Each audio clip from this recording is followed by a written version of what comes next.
down in the meeting room in the library. I don't know, there's like 4 TVs in there right now. Wow. I thought they had another one of these to put in there.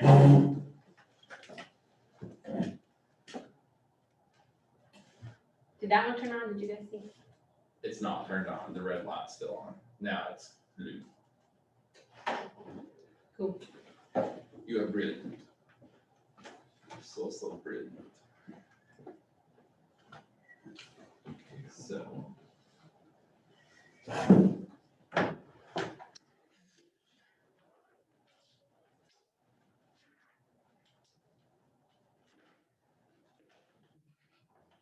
We turned your stuff on. You were wrong. We is. The Lord is our rock. Well, Ben's idea and I did it. Awesome. Unfortunately, I'm gonna stop sharing. That's okay. Because You did it right. you did absolutely the right thing. Yeah. Thanks, guys.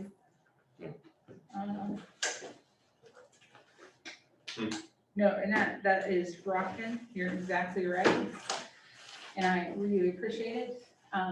But we are hopefully gonna have a guest. Oh, I forgot about that. And so we don't need to share the other screen. Stop it. I'm just joking, bro. No. Okay, I apologize. Did you guys already pray? I just saw your message when you That's came. okay. No worries.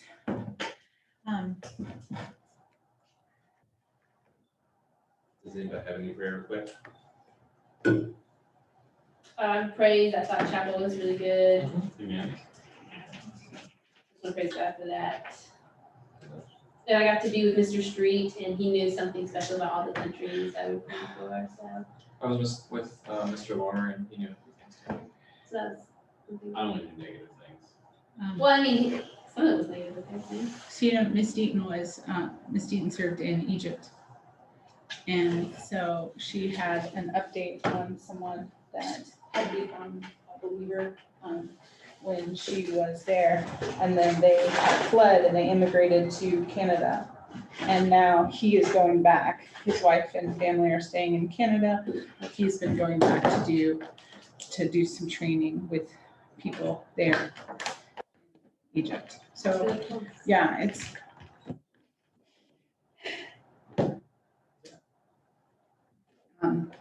so what we're gonna do today is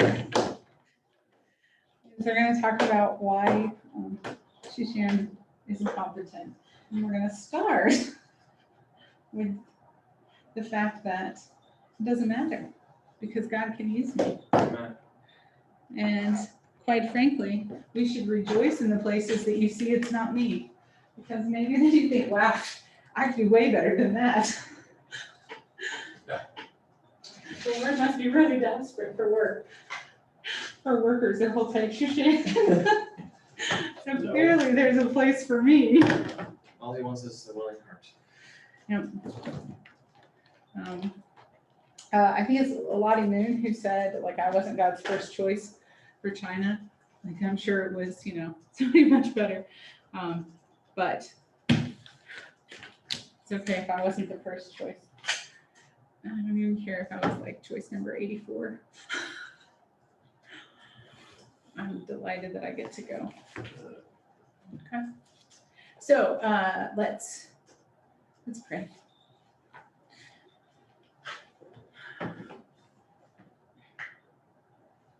God, I just thank you that you're so big.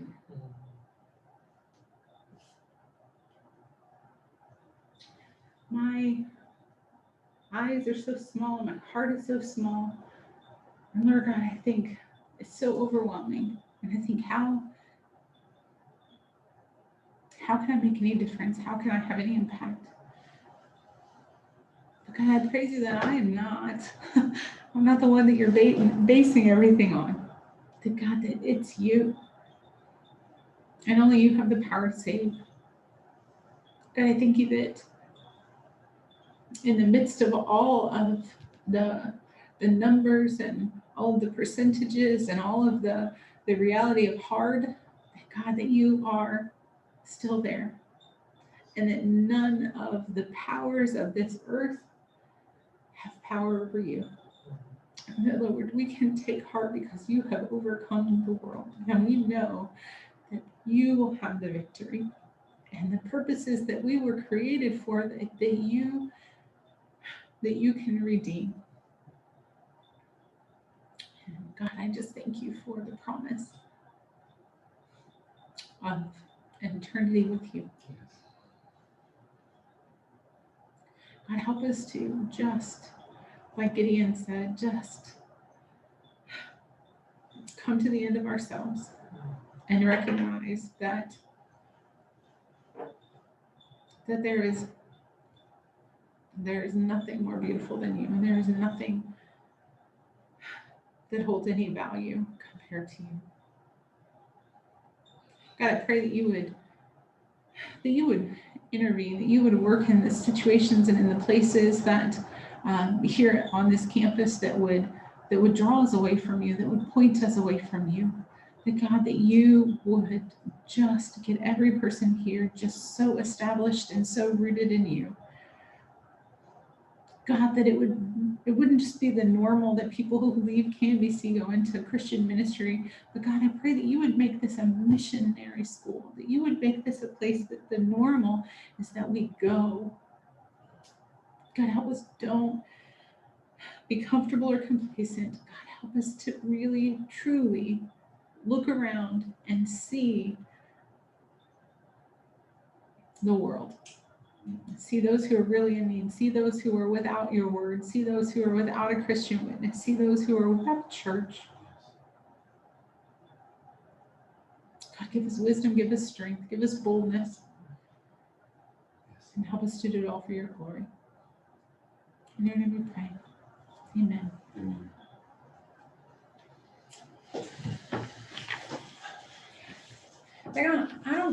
I don't even know if I want to have class. I just kind of want to have some prayer time. Boy. That's kind of what I was hoping for. Not that I don't enjoy it. I just, Sorry. No, I'm a fan.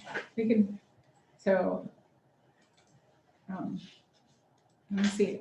I'm just gonna verify what time Jared's coming. That's the wrong email address, not address, email account. I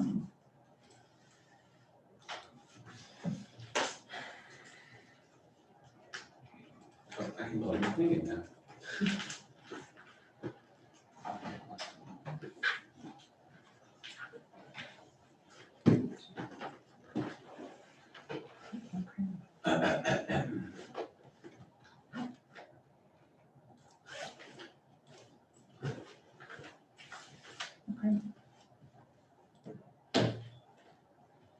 Okay.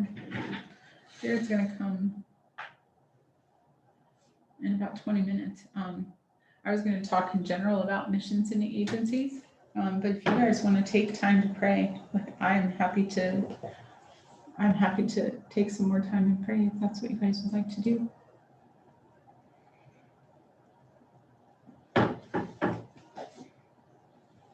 I will be content.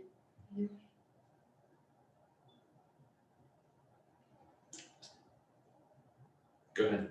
no, Go I for was it. just gonna say something silly. So, I will be reflective of what. I agree with Sam. I could be content. I started thinking about the projects that I need to do and kind of feel that mood. Okay, so then we will jump into,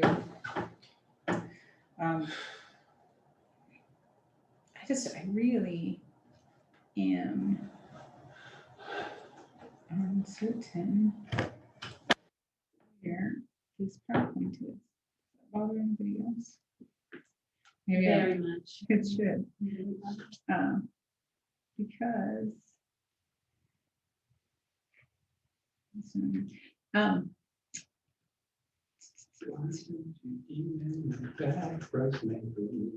So did everybody, I don't have my notebook, did everybody give me their mission agency that they're going to do their report on? I did. I didn't. Have you guys?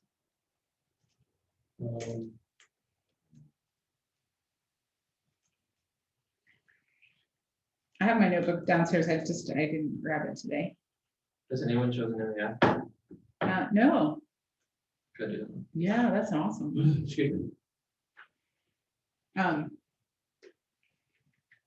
That's who your, like, dad was, He was with Fort Ross Mission, but But- he flew Wings of Peace. yeah, that's what we had.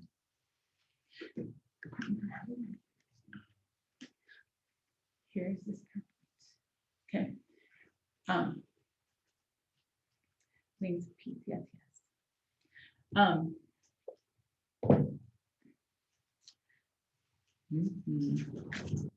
So, in just about 15 minutes, the a representative of World Gospel Mission is going to join us. The assignment that we have coming up is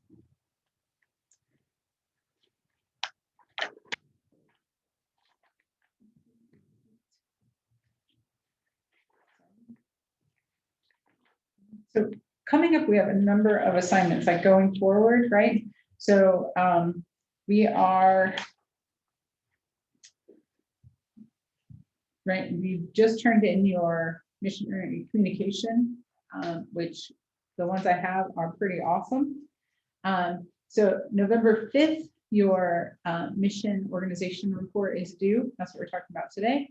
And then following week, you guys are going to do presentations on those. Basically, you're going to try to recruit us to serve with your agency. Okay. And we may be able to do all of those in one day because there are just 4 of us. But if not, then we'll take a second day. And then the following week, we have a quiz.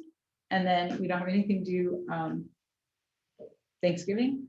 And then we have 4 more portfolios and then your objectives paper. Okay, so we're going to talk just for a minute about the objectives paper. If you look at the syllabus, on the syllabus, there are 16 objectives. Okay, so looking through the 16 objectives, this paper, it's not necessarily a research paper. It is basically an evaluation of the course. That's what this paper is. So there are 16 objectives that have been laid out, and I was actually just walking through them and making little notes beside the ones that I think that we have covered. And so the kind of objective of this paper is to evaluate, like, can you do these things that we said the goal of the course is? And so if we look at number 2, so discuss topics concerning missionary preparation, call, qualifications, experience. The idea of the paper is that you will just describe how we have done this, not so much like how we have done it, like this is what Shushan said, but more how we have done this, what you have learned / internalized, right? So this really is like a reflection. And if you get to something and you say, I haven't learned this, or I don't know about this, or we didn't cover this in class, well, then you can just say that, but right. That's the idea. That's the idea, okay? And so, like, for example, in this idea of call, you can say something to the effect, from this book or from one of the other texts. And if you use the text reference, then you should cite that. Or you can say, because of my missionary communication analysis, Betsy Tejeda said this, and that really clarified what the call is. or maybe from the portfolio articles that you read.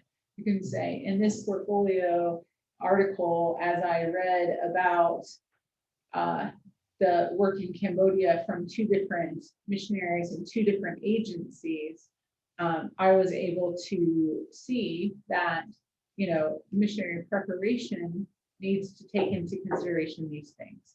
So it's basically, it's not just, well, number 1, Shushan said it. Number 2, Shushan said it. Number 3, Shushan, right? That's not the goal of it. It's to synthesize basically all the things that we have spent our time on in class to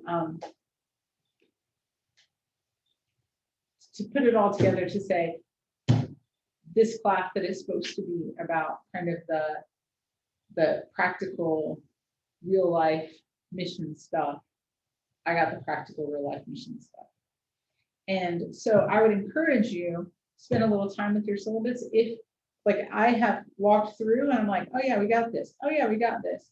But if you look through and you say, hey, Shushan, like, have we talked about this? Like, and then maybe we can have a little bit of discussion about anything that you feel that is missing, or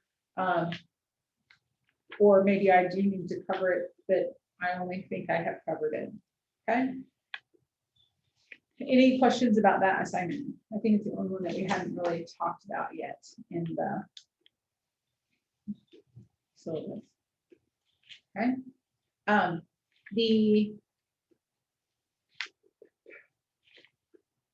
The mission organization report and presentation together are worth 100 points. And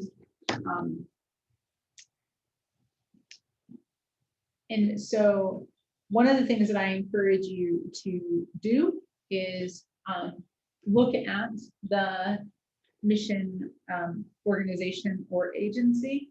So with World Gospel Mission, I could do that by going to, oh, dirty bird.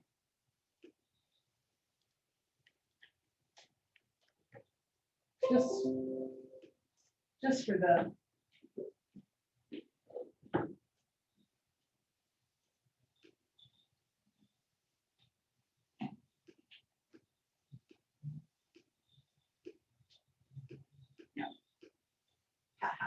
okay. So we can go to WGM's website. Okay, so I can go to WGM's website. Where else could I find out information about WGM? Missionaries. Yes, I can also go to their social media, right? So WGM has a Facebook, WGM has a Instagram. I follow WGM on Instagram. You can too, if you like. I can also look at their publications. Does anybody know a publication made by World Gospel Mission? Oh, Yeah, so that's a organization-wide publication. There are other publications by WGM. Any guesses?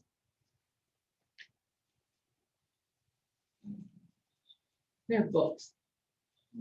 There are books that have been written by WGM missionaries. There are compilations of missionary stories that have been put into books. And then individual missionaries have written books with the endorsement of the agency. So, and then on top of that, we can also talk to missionaries, and you could read their communication, which we have done. I don't think Sam did, but everybody else did at least one WGM missionary for their missionary communication analysis. So you guys are familiar with the style of communication and the methods of communication of WGM missionaries. And it just so happens that not only do we have WGM missionary in our class, but we also have somebody who has grown up as WGM MK. And so you guys are really very, very fortunate to have so much opportunity to learn about WGM. But It's better to report on. that is too bad. But then in addition to that, today you're going to talk to someone who actually works at WGM headquarters. And so that's going to be our guest. And his name is Jared Gleason, and he'll be joining us in about 10-ish minutes. I thought it might be him. Or Jared. So before Jared joins us, I'm just going to do a quick overview about mission sending organizations. A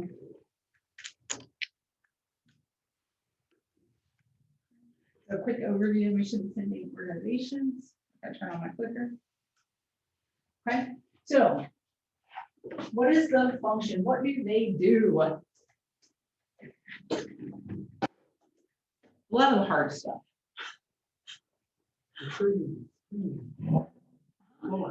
Yeah, so we've already read some of this in our other book. It talked about ways to go, ways to serve, right? And we talked about the three, right? The local church, the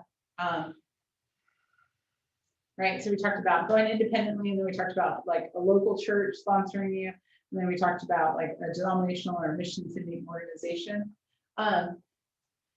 Beyond that, there are some others. So you could say like the bigger agency, the independent, and then you can also this method, right? The bivocational tent makers, or what's the other term that we use now?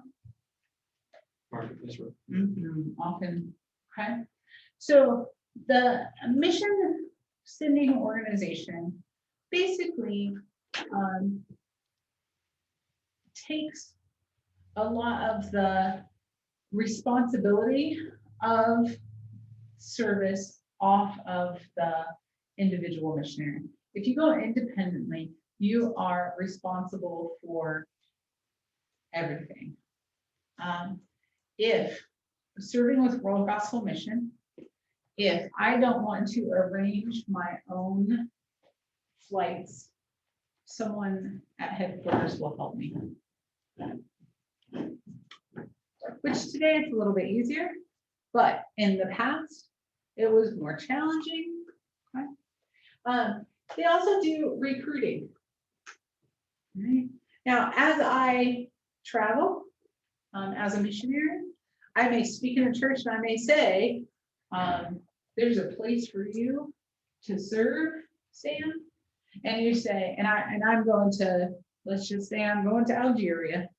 And I say, there's a place for you to serve. And you say, I feel called someplace I can speak Spanish. I just love the Spanish language.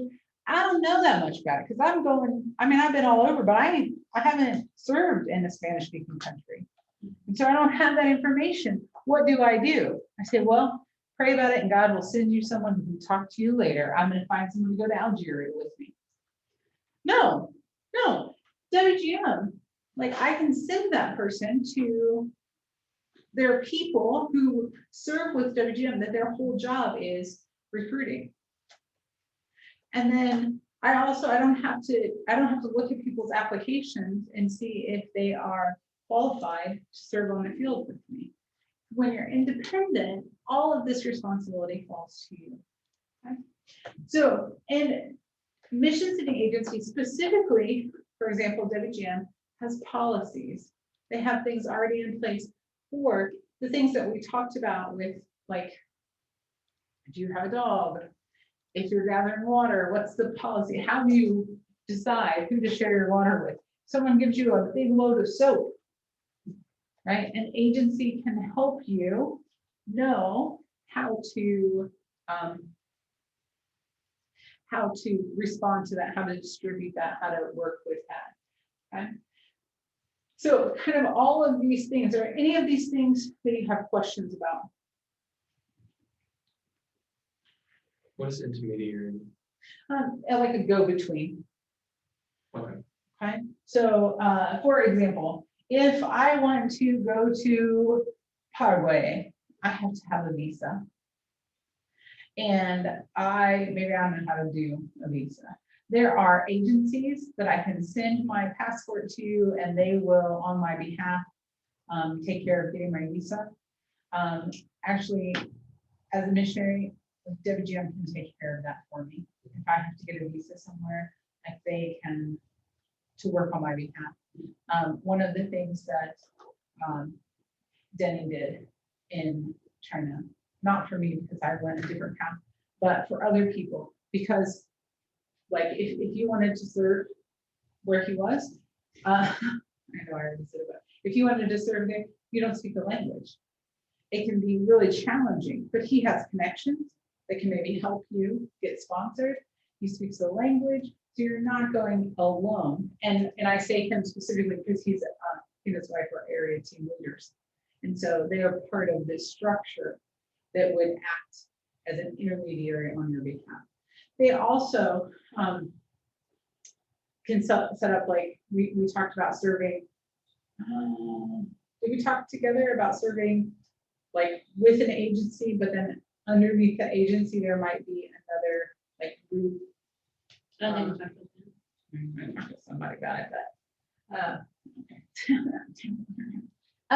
so when the guest speakers that we had in the videos in chapel, right? They are serving with a different agency, but under WGM, right? So that idea that they're creating a way for people to serve and to get into places that maybe the mission agency couldn't. On the other hand, when I was in Ukraine, the mission organization, because it was a non-government agency, we were able to set up a non-government agency within China, but with the backing of, I didn't have to have the money. With the backing of WGM, it was like they were willing to support what we were doing in Ukraine. I didn't have to have the $100,000. For example.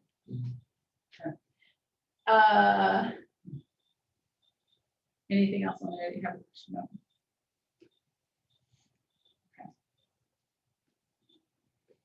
Okay. So some of the advantages of choosing a mission sending organization.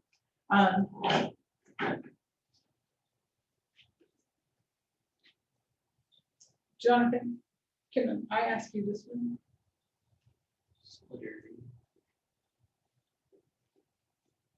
Does WGM feel like your family? Yeah. Do you have aunts and uncles who are not related to you by blood? Yeah. Do you have connections with other missionary kids who are not on your field? Yeah. Feel like you grew up with them, even though you only saw them once every 4 years? We share a special connection. So this is one of the things, right? And not just for missionary kids who've grown up on the field, but even as a single,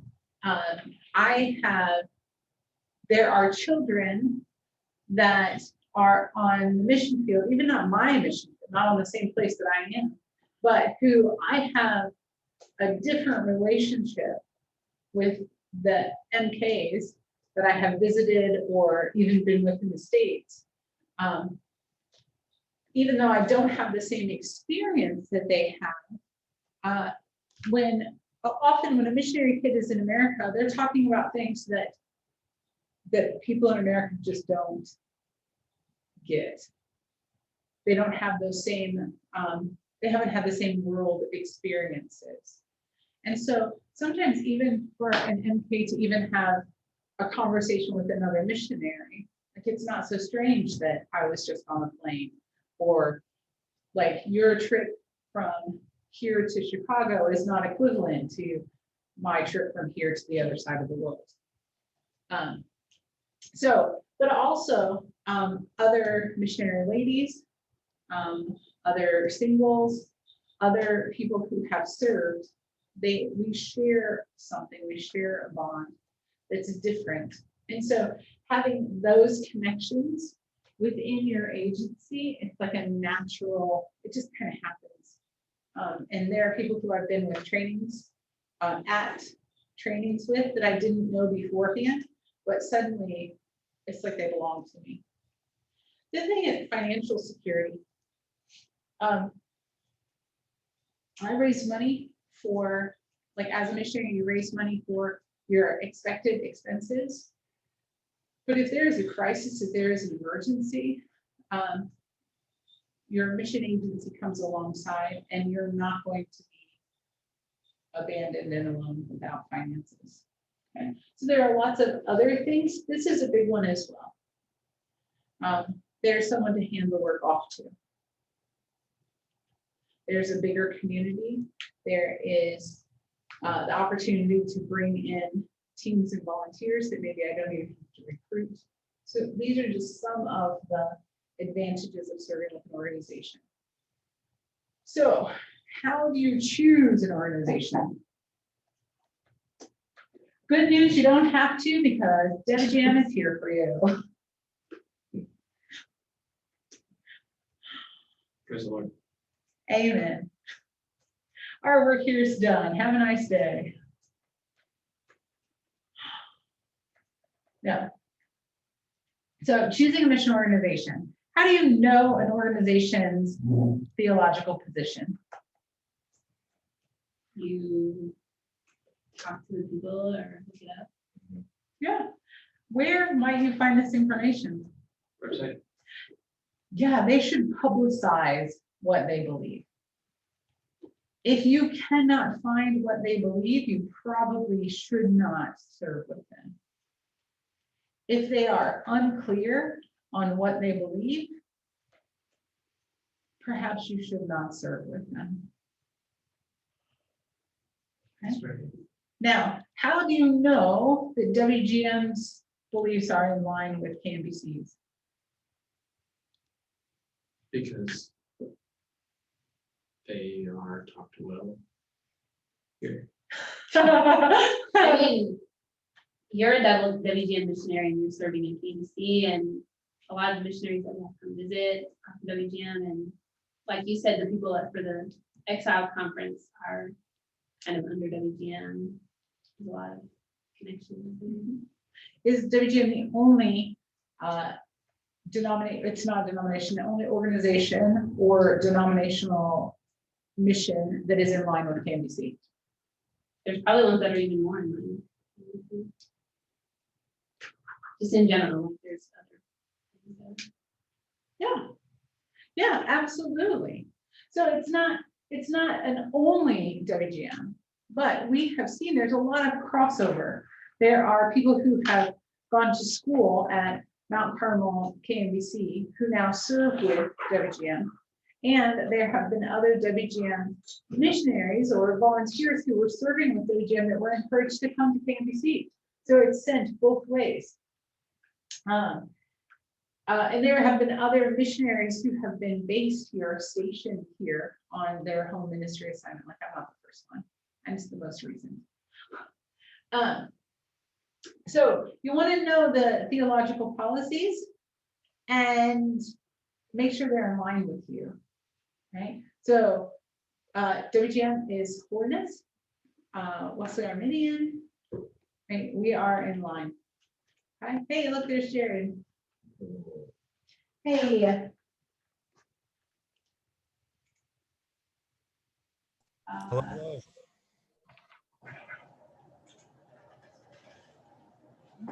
Hey, can you hear me?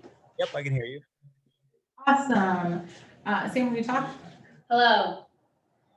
can you see Sam? Yep.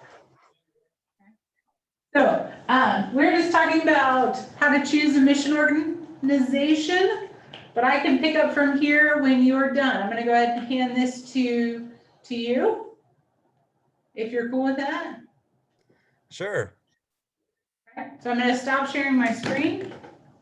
And you said you don't have a PPT? Nope. A PowerPoint?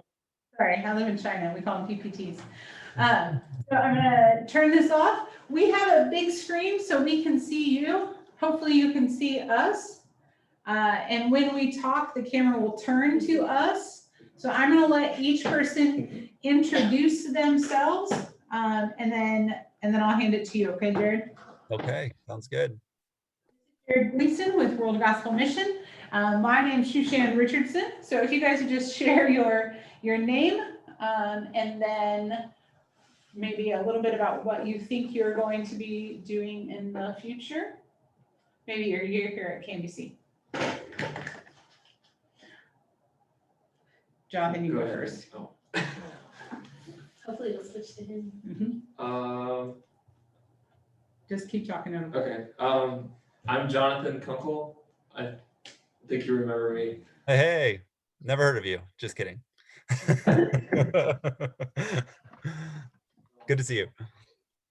Me too. I'm looking off to the side because that's where the TV is, but looking at you, I guess. I am a junior this year at KMBC. I was here for 2 years and then I went home and worked for a year and then I came back. And right now I'm majoring in missions. And this class is a part of that. And I'm also taking some music classes. So I'm excited to see where God leads. Great. I'm willing to go to the mission field wherever he wants me to go, preferably somewhere where people speak Spanish because that's my language, I suppose. So My name is Sam Kandama, and it's like many semesters here, but I'm almost a junior, and God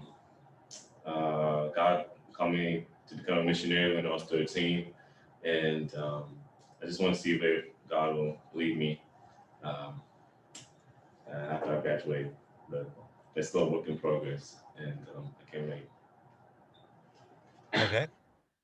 My name is Sam Golden. This is my 4th year at KMBC. And I want to be a missionary to people who speak Spanish. That's kind of where my heart is, but I'm open to whoever God wants me to Okay. do. Great. My name is Ben Turner, and this is my second semester at KMBC. Academically, I'm a junior, just open to where God would send me. Uganda is definitely one that really pulls me strong, but I'm very open to other things, other areas, other people groups, and starting to feel a pull to other areas, and yeah, just waiting for the Lord to open up and lead in those areas. All right. Is that everyone? All right, great. Well, like Shushan said, my name is Jared. I'll tell you a little bit of my story as well. I was a missions major as well. That's what my degree is in a Spanish minor. And my story started with World Gospel Mission when I started with them in Bolivia, and really enjoyed my time there for 7 months. And then I came on staff with World Gospel Mission and have been serving in the mobilization department. And so it's a really cool department to be in, because you get to be always talking with people like you, students or young adults or second career adults who are passionate about using their skills and gifts in missions and exploring the ways on how to do that. And so my team and I get to have those conversations, and it's a really good experience, and it's a really challenging, and we feel very, very responsible. Like there's a lot of weight there because you're having these God conversations with people and helping to discern, next steps for people. But it's a really, really rewarding experience as well. Shushan, I came prepared to kind of share like what World Gospel Mission is in our story and kind of like our process. So if I'm not doing what I'm supposed to, please let me know.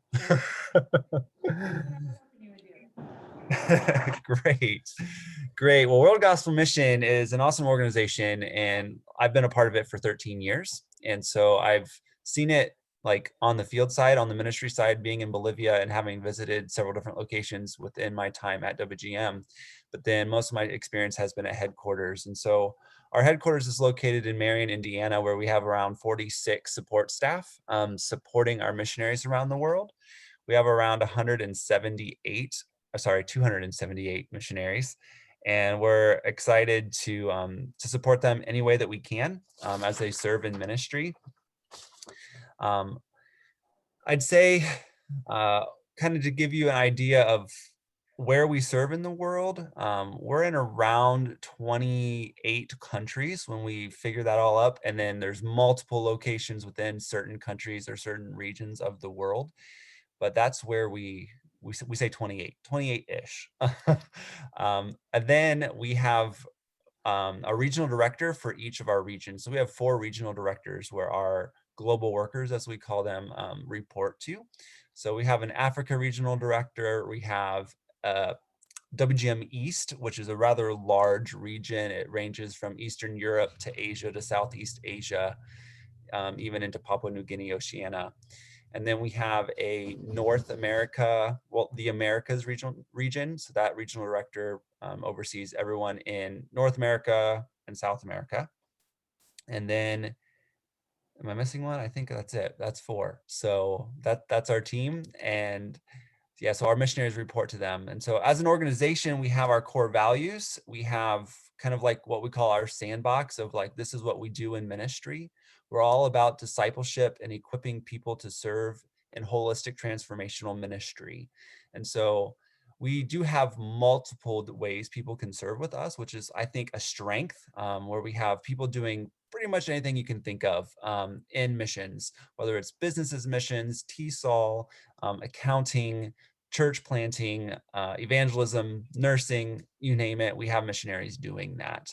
So that's really, really neat to be able to talk with individuals like you. We find, what you're passionate about, what God has laid upon your heart, and then we connect you with a global worker that's already doing that and that you can shadow for a period of time.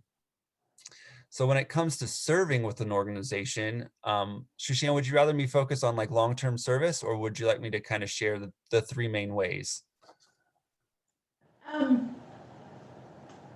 Let's start with long-term service, and then if we have time at the end, Yep. we can go back to the 3 main ways. I think that, we've kind of covered the ideas of other types of service, but if we can focus on WGM and long-term. Yeah, that would- yeah. Will do. So our long-term program starts with 2 years of service. And in our experience, we have found that a 2-year term is a good amount of time to really get your feet wet, to live in a community, but it's not too long where it's like a daunting task to think of right from the beginning. And so that 2-year program, we call it a program because it's a discipleship program. And so one thing that I think is really strong with World Gospel Mission is the emphasis we do place on discipleship and accountability. And so when you're appointed as a missionary with WGM, you're assigned a coach who helps you navigate the whole preparation process when it comes to training, raising funds, making the transition to your ministry location. And then once you're on your ministry location, you are partnered with a veteran missionary who then goes through an intentional discipleship program with you as a missionary for that first year, meeting with you at least on a monthly basis officially, but I'm sure multiple conversations happen in between those times. But we have found that to help our new missionaries thrive and not come home after that first term. And then, so long-term missions for us means 2 years or longer.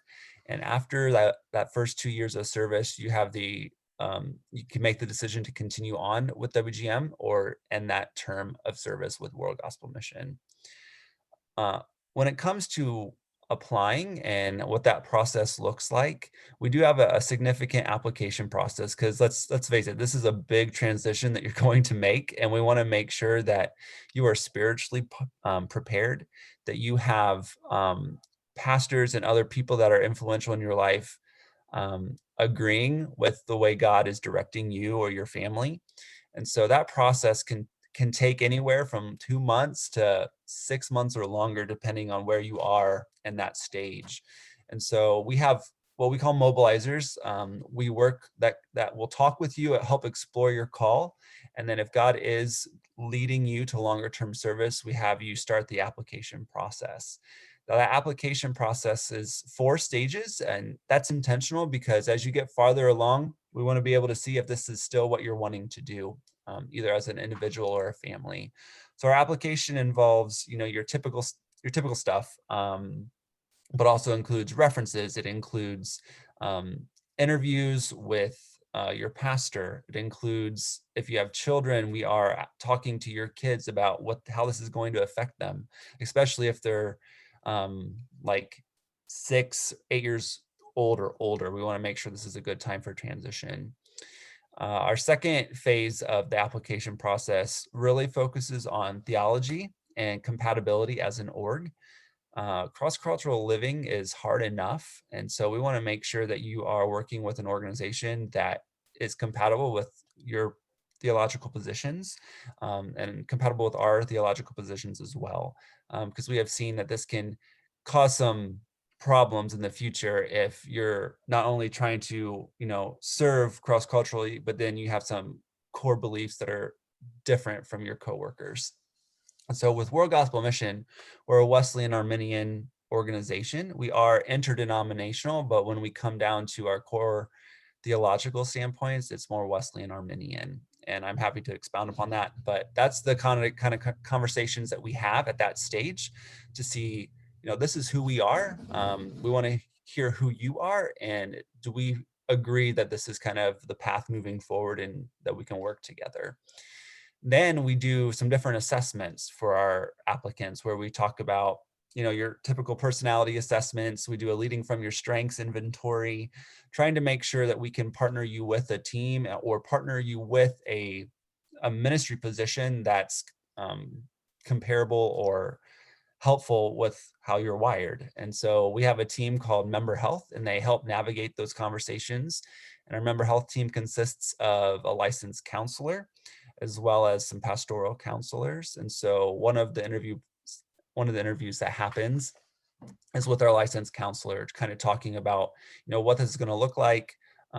Maybe there's some things that you're dealing with or you need to address prior to going, or things that can be dealt with even while you're on the ministry location. And so as these stages unfold, you eventually get to the interview, which is very intimidating, let me tell you. No, it's not. Well, I haven't gone through it. Shushan has. So it is intimidating, although we try not to make it be that. But what happens is our candidates then come to World Gospel Mission on a normal year, and they visit with our team there. And it's more of an informational meeting. I guess it could feel like 3 days of interviews, but it's more like, this is who WGM is. These are our core values. Here's some key staff that you'll work with. This is what our vision is for ministry. You get to meet our regional directors around the world. You get to do a couple presentations, kind of sharing your passion and your ministry. And then it ends with a formal interview. And that's when we have the conversation and discuss, what this is going to look like for you or your family, and if you're still on board after completing all these application items. And so I would say 95% of the people that come to candidate review are appointed.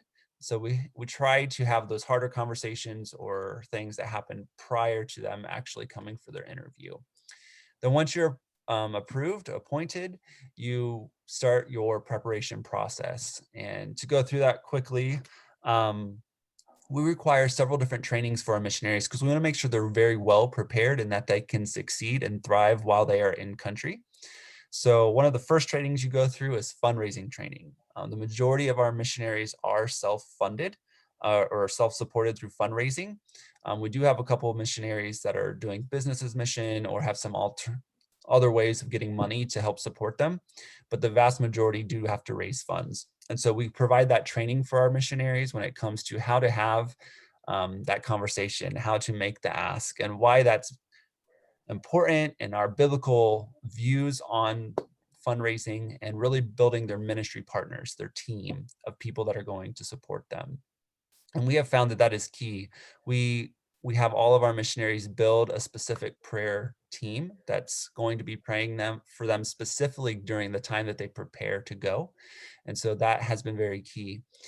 After our fundraising training, you focus on fundraising, and our goal for our missionaries is to have them funded within 6 months. And more recently, our goal has been to get people funded at 100% within 100 days, which is very challenging, but I'm excited to share that even during COVID, we had 3 families be funded within 100 or 110 days. And it's really exciting to kind of meet that threshold. Now, then they still had to do training after that, but they were funded after 110 days. So the other training events that our missionaries go through are cross-cultural training, which is 6 weeks. Once you figure in language acquisition training, that's off-site. So we work with an organization called Mission Training International out in Colorado, and they have a 6-week training event for the family, for kids, and you relocate there, you live, you're with other missionaries from other organizations, and you are trained for cross-cultural service. And then we also require the Perspectives course currently, and that's a 15-week course on the 4 perspectives of missions when it comes to the historical context, the biblical context, and a couple other perspectives that I'm not remembering right now, but there's 4 of them, I promise. I actually took the course last fall, and it's intense, let me tell you. But it is really, really good. So that's another course that we require. And then a big part of WGM is holistic transformation. And so we train all of our new missionaries in holistic transformation.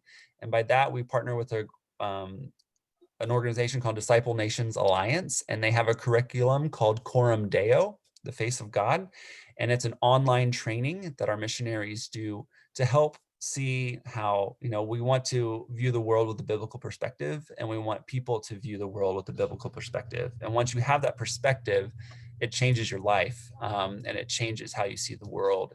And so that training, I think it's 14 courses or 14 weeks online, and our missionaries go through that. So I think those are the main training events that they all have to do. But then once you're funded and you're trained, you're sent and you serve for 2 years. Any questions about what I've shared there, or if there's topics that you want to know about, I'm happy to share about them.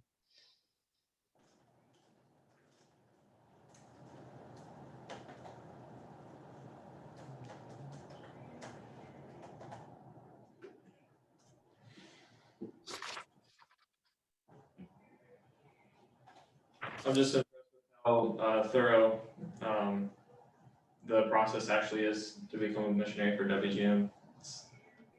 It's very, very encouraging. Thank you. Yeah, it's always evolving, and we're always trying to adapt to new things. But yeah, we don't want to shortcut people because it's a big change, and we don't want to see them come home early or have burnout.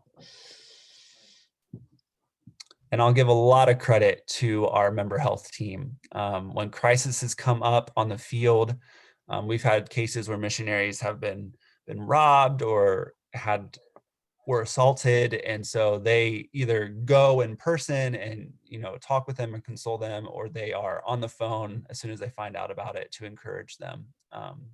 It's a really, really neat team, and all of our member health team have had long-term experience, and so they can speak from their experience on missionary life.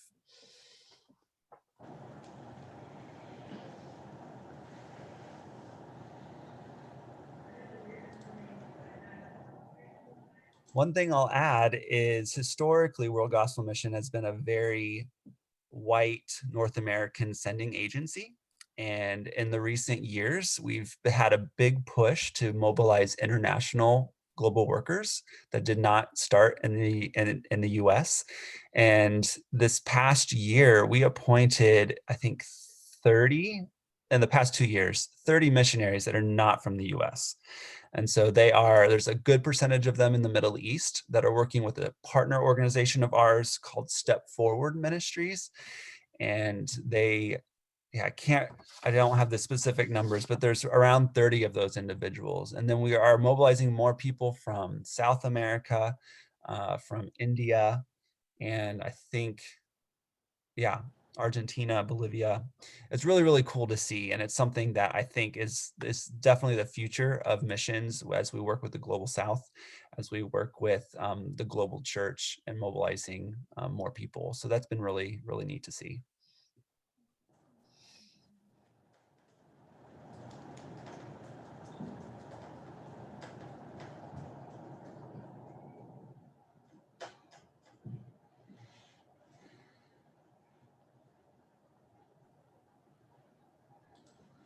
trying to figure out the fourth region. Okay. The Americas, East. Africa, Asia. So I is think Asia East, WGM East? no, WGM East is one. And then I think what I did is we used to have 2 directors over North America and 1 over South America. Now we just have the Americas region. So I think that there's just the 3 because Don Moon, is he not, yes, he does. Yeah, he's like over the Middle East. so Yeah. is that a region? So that would be the Yep. fourth? That's the 4th. I'm like, I don't know what his region is, but I know who it is. Right. We've kind of moved into a less geological one and more through natural connections. So like, even though Don Moon lives in the Middle East and oversees the Middle East, he oversees Japan as well. So it's a different, it's not as easy to keep track of.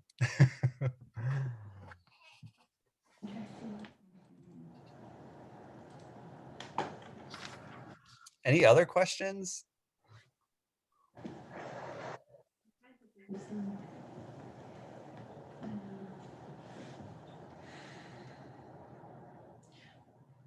Can you tell us a little bit more maybe about the application process? So everybody is looking at a mission sending organization, and nobody can choose to look at WGM because that's the one that I'm presenting. So each of them needs to look at a different one.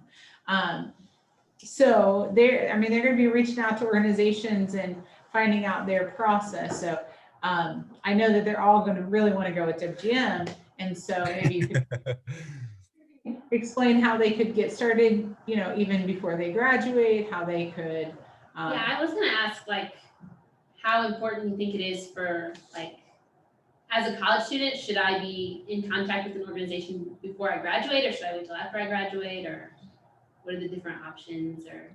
Yeah, I think I would advise as a college student, if you're looking at different orgs and thinking long term, to definitely do a vision trip with an org and see what it's like. And so with WGM, you can do that as like a typical mission trip team for 2 weeks or 1 week, or like with my experience, we can customize like anywhere from 1 to 12 months for you to go and serve almost like as an internship or practicum. And so that's what I did in Bolivia, because I had a heart for TESOL and I wanted to do that in Latin America, and we had an opportunity in Bolivia. And so that's how I really got a good picture of World Gospel Mission and who they are, and got to really see the family aspect of WGM. So I would say even now, be in contact with them, let them know that you are looking at long-term missions, and explore, is there a way for me to visit sometime, or how can I stay involved now? Would be really good. That speaks a lot, especially when you come to an org like WGM, when you're ready to serve long-term and you've been to one of our locations before, you know some of our people, you know what we're about, and that gives you good perspective.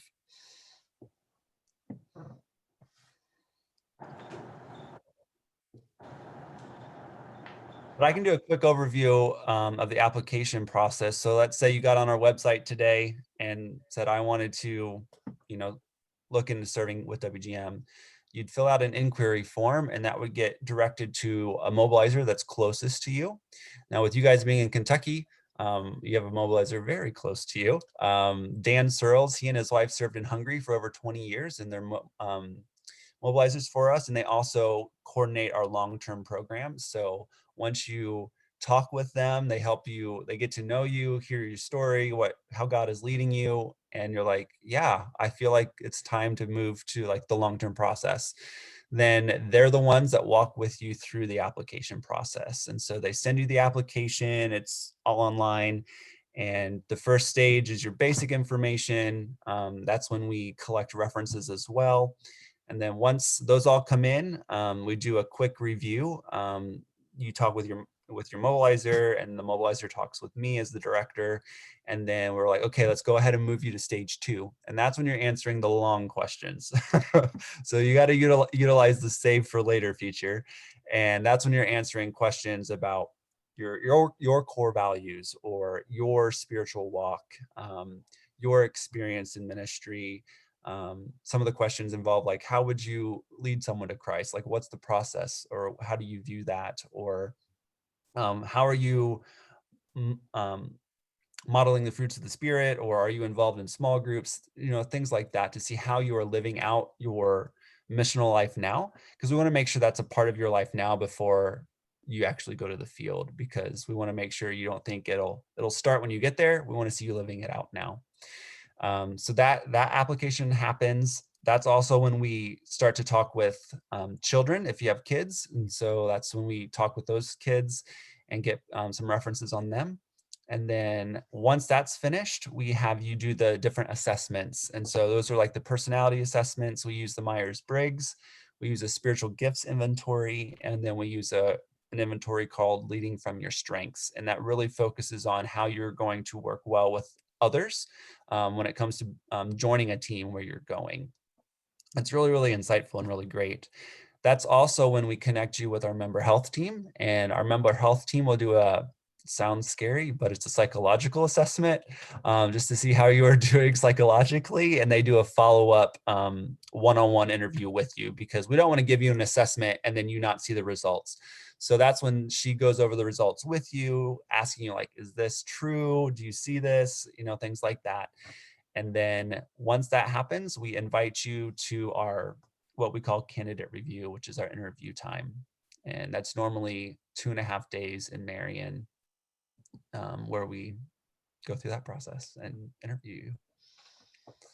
But during that process, we are connecting you with your intended ministry location. And so after you've applied and you've identified, okay, I want to go to South America, or you're thinking of a very specific country like Argentina, then we would connect you with our area team leader for Argentina, who is Vince Archer. And so you would have a conversation with him even during the application process to kind of share about yourself, but then also hear what God is doing in Argentina, and see if you want to be a part of that. And so see if there's some compatibility there. So we try to introduce the team that you'll be serving with, or you're planning to serve with, very early on in the process, so you can get to know them.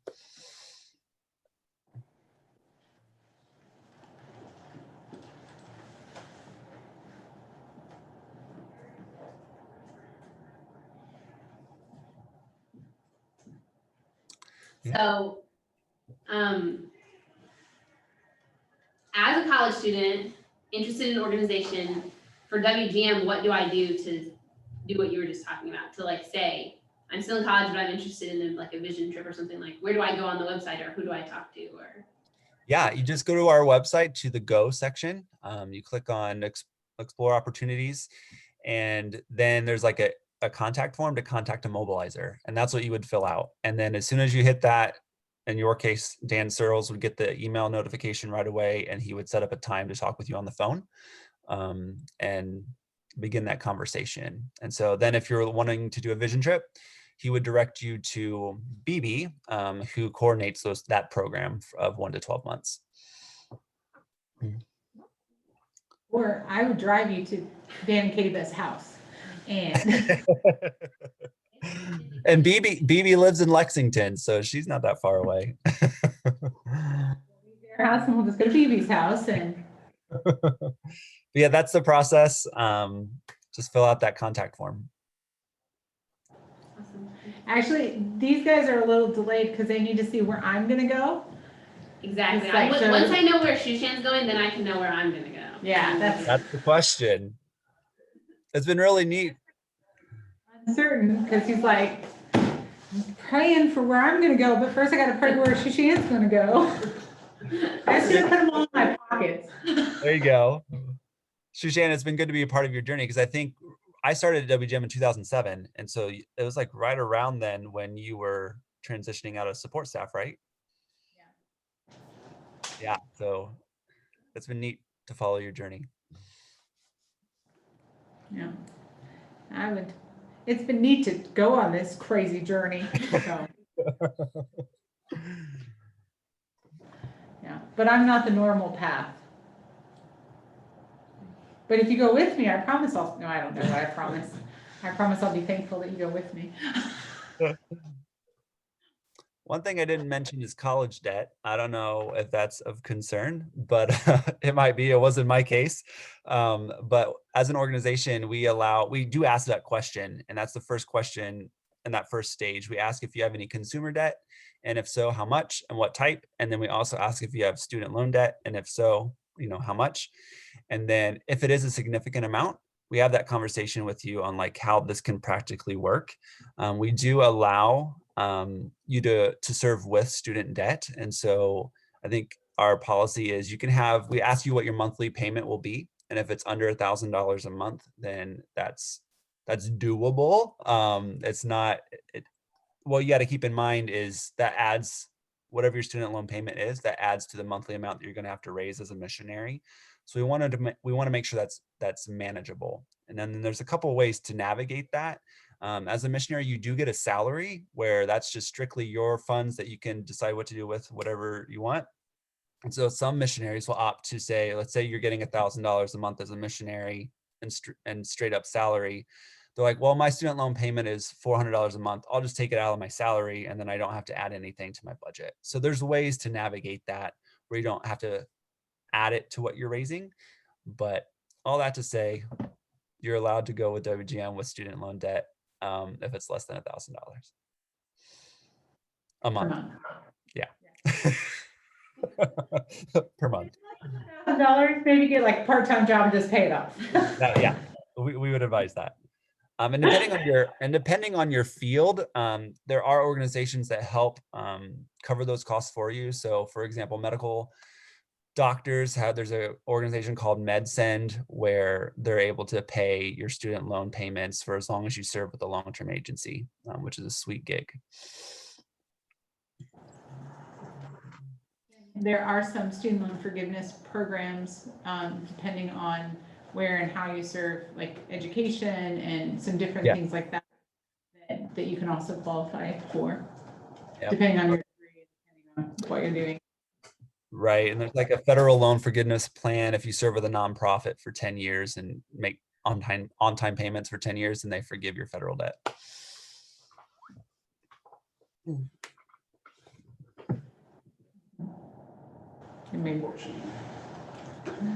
Thank you for mentioning the debt thing, because I've been thinking about that and I just forgot about it today. It's literally the question that I was hesitating to ask. We've had to change that over the years as college debt has increased. But our intention is we don't want you to get sucked into life in the States and say, well, eventually I'll do missions. Once I get this paid down, I'll do missions. And you can definitely choose to do that, but we wanted to provide a way for you to still serve now without letting your debt hinder you.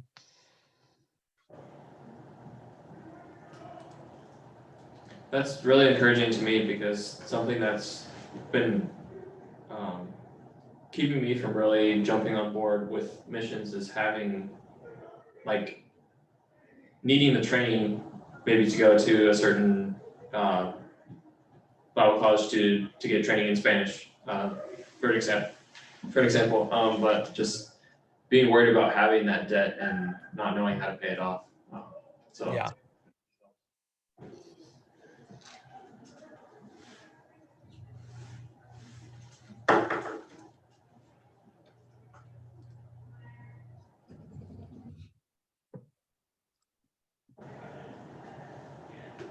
I'll mention too that all of our missionaries are required to do language study within the first 6 months of arriving on their location.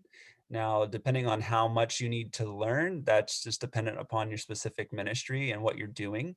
But we do require all missionaries to do that in the location where they're serving. And that could look like formal education where you're going to a class every day, or it could be a tutor. It varies, but depending on what you would require, we want missionaries to knock that out right away. Sometimes the temptation is to just jump into ministry and get things moving as fast as possible. Then you never truly learn the language. And so we really want missionaries to focus on that right away so you can speak the heart language of the people that you're serving.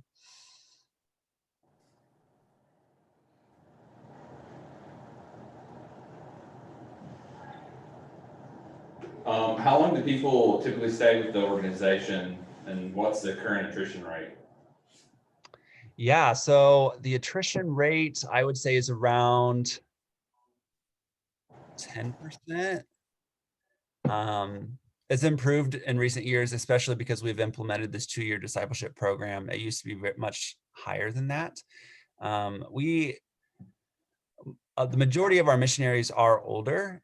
So I just saw an email yesterday, missionaries celebrating 45 years of service. And so they've been at WGM their whole life. But I would say normally in recent years, missionaries will serve with us for 8 to 12 years before transitioning.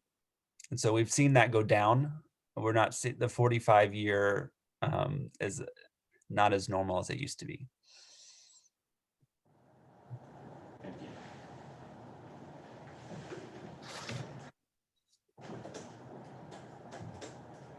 The world is smaller than it used to be, though. And so going and coming is easier. Right. Where people used to go and then they stayed until they died. And now it's much easier. You can come home for a holiday or, yeah. Or to get more education. Get more education. Or there are a number of family things that can pull people home. There are lots of things like God can move you to a different ministry. So, Yep. And so our missionaries they commit initially for 2 years, and then after that they can do 2 or 4 year terms. We're really flexible on that, depending on their ministry or their family situation. Sometimes we really have to navigate the educational system schedule. So usually it's in every 2 or 4 year increments for terms. and that's something else that I really appreciate about WGM, that they are, they're very willing to customize for you. I think that I've probably had more special cases, special situations than many people, but like I served just with WGM. I served with another organization that partnered with WGM, and then basically I served a program through the U.S. State Department, and WGM lent me to that program. They didn't realize I was being lent to them, but WGM allowed me to do that and to use that open door, that method of getting into a place of service that WGM couldn't offer in the same way, but WGM still supported me with that. And so being willing to be flexible and adapt to enable missionaries to serve in different ways. I think I'm kind of the poster child for that, but I'm not the only person. And so I think that WGM really does customize and supports the missionaries. However God is using them and calling them is something that I greatly appreciate about WGM. Mm. We are almost out of time. Any last? This is super random, and I'm just curious, is there like any specific, like, do you have to have like a certain degree or a certain thing to go with WGM? Does that make sense? There is not a specific requirement on that. It depends on the ministry location and what may be required for you to obtain your work visa in that country. So your Asian countries are very strict with that. So you normally have to have a college degree in the profession that you'll be doing as a missionary.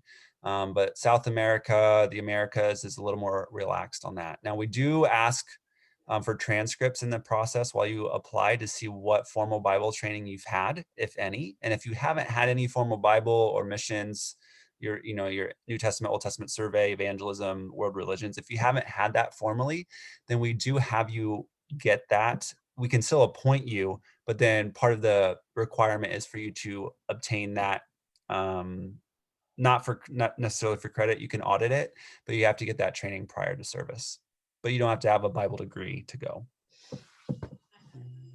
Sam has a Bible degree already. associate's degree. Well, you're set then. You're good.